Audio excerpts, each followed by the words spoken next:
YouTube is full of videos about good knives. It's full of videos about bad knives. It's high time that someone makes a video about weird knives. This is 3 Weird Knives, and I'm your host, JJJinks! Let's get weird.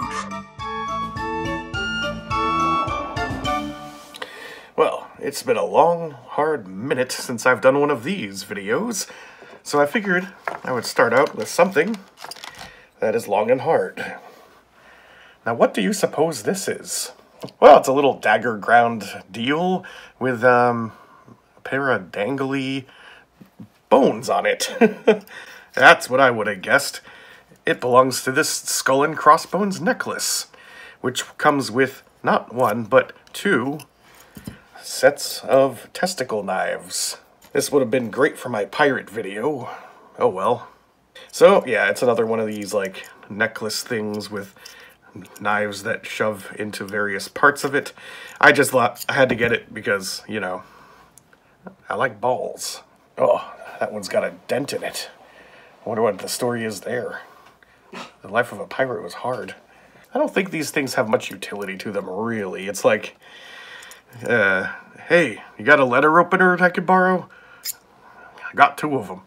This one comes with free filth. This pirate actually had pretty good teeth.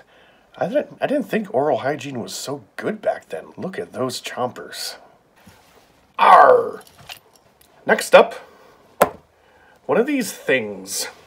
It is a paracord braided bracelet with several things in it. It's got a little itty-bitty ferro rod. I don't know if you can do much with that, but I guess it's better than nothing. Ferro rod is also kind of bent out at a weird angle. We got one of those questionable compasses. So there's that. And if you blow through this hole, it makes a whistling sound.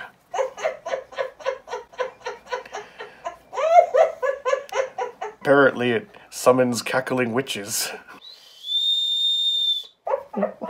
Oh, there's that witch again. And the clasp contains... And this here clasp...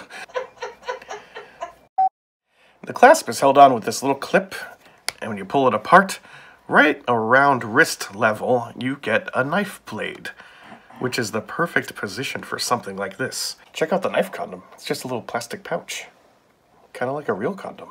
So blade's got a little bit of a recurve to it. It is painted black. Oh, it's ground on both sides, and you even get a little bit of jimping on the top. I suppose you can use that for the ferro rod.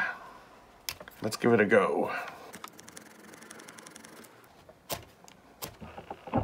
Yeah, I just like how this, like, you have to put this around your wrist and then hope that you don't slip.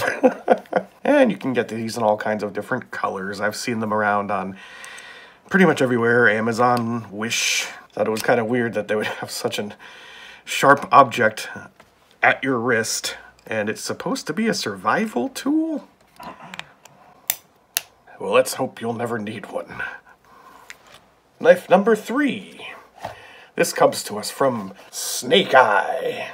Tactical Outdoor Rescue. Well, it's hyphenated, so I guess you have to say it faster. Tactical Outdoor Rescue. This is the model SE5079BL. Well, the first thing that caught my eye with this piece is the unusual weight reduction design in the scales. It's like a bunch of bubbles, and it's a pretty random pattern because when you flip to the other side, it's actually quite different. I thought that was kind of neat. It is a frame lock knife with a deep ride pocket clip, all steel scales and liners and blue accents everywhere. It's a pretty neat looking thing. But here's the number 1 reason why I got it. It's an assisted open tactical outdoor rescue fantasy axe. Look at this design. Check it out. First, you got the handsome Snake Eye logo on it. You got a little hole so you can hang it on your wall, like as if it were a cleaver, I suppose.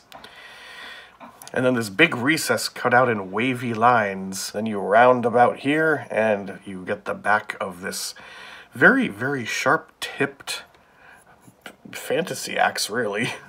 Let's have a closer look at this over travel on the liner lock. Yeah, you can really kick that out there. This thing would benefit from one of those over travel stops. But I don't think I would be using this enough for that to ever become a problem. Flipper tab's a little sharp. It takes a bit of oomph to get it going. But once it does, then your enemies would fear you. The blade centering, axe head centering, looks pretty good. Lockup is not very good when you do it this way. Yeah, you really gotta use that assisted open mechanism to get a proper lockup. Looks like it's riding on one Teflon spacer. Snake Eye Tactical Fantasy Axe. I dig. Arr!